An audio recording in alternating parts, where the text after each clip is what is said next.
நம்மள்ட்ட 2 மாசத்துக்கு முன்னாடி 2 கேட்டு விழுப்புரத்துல வந்து அடாப்ஷனுக்கு கொடுத்துட்டு போயிருந்தாங்க. விட்டுட்டு போனதோட அவங்க கடமை முடிஞ்சிடாம அகைன் அவனை பாக்குறதுக்கு 2 மாசம் கழிச்சு வந்திருக்காங்க. இதுக்காகவே அப்படியே அவங்களை கூட்டிக்கிட்டு நம்ம ஃபார்ம் ஹவுஸ்க்கு வந்தாச்சு. இங்கேயும் கொஞ்சம் கேட்லாம் வச்சிருந்தோம், அது எல்லாத்தையுமே பார்த்தாங்க. நம்ம ஃபார்ம் ஹவுஸ் ஃபுல்லா எப்படி இருக்குன்னு நீங்களே பாருங்க.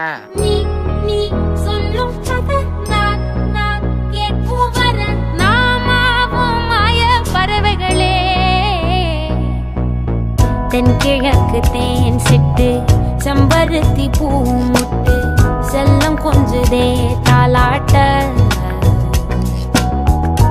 எல்லாருக்கும் கேட் வளர்க்க முடியாது, ஏதோ ஒரு சுச்சுவேஷன் வரலாம். அது நல்லா பாத்துக்கிறவங்க தேடி கண்டுபிடிச்சு கொடுக்கறது ஒரு பெரிய விஷயம். அதுக்காக இவங்களை பாராட்டணும். அது மட்டும் இல்லாம கேட்டுக்கு தேவையான ஃபுட்டு கொஞ்சம் திங்ஸ் எல்லாமே வாங்கி கொடுத்துட்டு தான் போயிருக்காங்க. இவங்க மெனக்கெட்டு காருக்கு டீசல் போட்டு வரதே பெரிய விஷயம். வந்து இதெல்லாம் பண்ணிட்டு போயிருக்காங்க. அவங்க கடைசியா சொன்ன ஒரு வார்த்தை, கேட்ட நல்ல பர்சன்ட் தான் கொடுத்துருக்கோம், நல்லபடியா பாத்துக்கிறாங்க அப்படின்னு சொல்லிட்டு தான் போனாங்க. கண்டிப்பா நம்ம பேஜ் எல்லாரும் ஃபாலோ பண்ணி வச்சுக்கோங்க. என்னைக்கே ஒரு நாள் யூஸ்